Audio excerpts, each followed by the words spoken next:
লালমনিরহাটের হাতীবান্ধায় মাদ্রাসার মাঠে মোবাইল ফোন ব্যবহার করাকে কেন্দ্র করে নিরাপত্তা প্রহরী আতিকুল ইসলামের রডের আঘাতে অষ্টম শ্রেণীর এক শিক্ষার্থী গুরুতর আহত হয়েছে। অভিযুক্ত আতিকুল ইসলাম ভবানীপুর ছেফাতিয়া কামেল মাদ্রাসায় নিরাপত্তা প্রহরীর দায়িত্বে রয়েছেন বলে জানা গেছে। গত শনিবার বিকেলে হাতীবান্ধা উপজেলার ভবানীপুর ছেফাতিয়া কামেল মাদ্রাসার মাঠে এ ঘটনা ঘটে। স্থানীয় সূত্রে জানা যায়, মাদ্রাসার মাঠে দুই কিশোর মোবাইল ফোন ব্যবহার করছিল। এ সময় নিরাপত্তা প্রহরী আতিকুল ইসলাম তাদের গালিগালাজ করলে কিশোরদের সাথে তার বাগবিতণ্ডা শুরু হয়। এক পর্যায়ে উত্তেজিত হয়ে আতিকুল ইসলাম অষ্টম শ্রেণীর শিক্ষার্থী মারুফকে রড দিয়ে এলোপাতাড়ি পিটিয়ে গুরুতর আহত করেন। এখানে আমরা কাল রাতে আসছিলাম নেট চালাইতে। কে কে? আমার বন্ধু ভাই মারুফ ভাই। এখানে এসে আমরা বসে নেট চালাইতেছি আর সাইকেলটা থুইছিলাম ওই দিক। আতিকুল এসে ওই সাইকেলটা নিয়ে যাইতেছে। আমরা বলতেছি সাইকেল নিয়ে কই যাও? এখন ওরা আসি আমাকে মারা শুরু করে দিয়েছে, মারবো আর মুখ।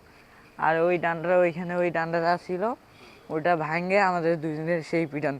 আতিকুল হচ্ছে এই মাদ্রাসার লাইট গেট।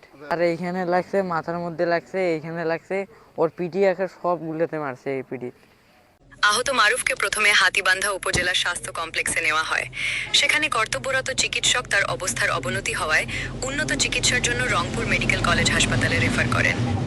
এ ঘটনায় আহত শিক্ষার্থী মারুফের বাবা নিরাপত্তা প্রহরী আতিকুল ইসলাম সহ আরও কয়েকজনের নাম উল্লেখ করে হাতীবান্ধা থানায় একটি লিখিত অভিযোগ দিয়েছেন।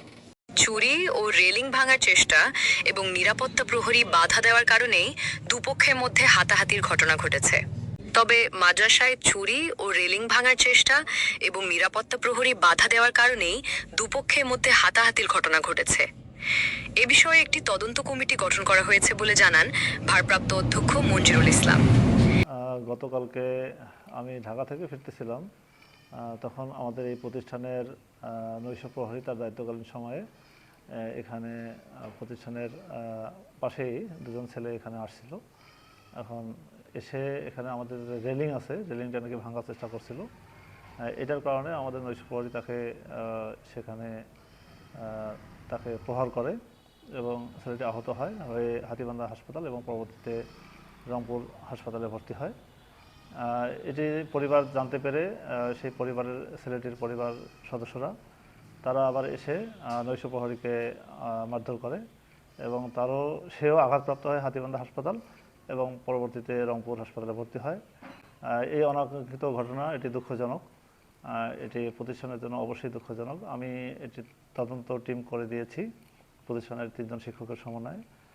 আশা করতেছি 2-3 দিনের মধ্যে প্রকৃত ঘটনা আমরা জানতে পারবো। এ বিষয়ে জানতে চাইলে হাতীবান্ধা থানার ভারপ্রাপ্ত কর্মকর্তা ওসি শাহিন মোহাম্মদ আমানুল্লাহ জানান, তিনি একটি লিখিত অভিযোগ পেয়েছেন। বিষয়টি তদন্ত করে আইনগত ব্যবস্থা গ্রহণ করা হবে বলেও জানান তিনি।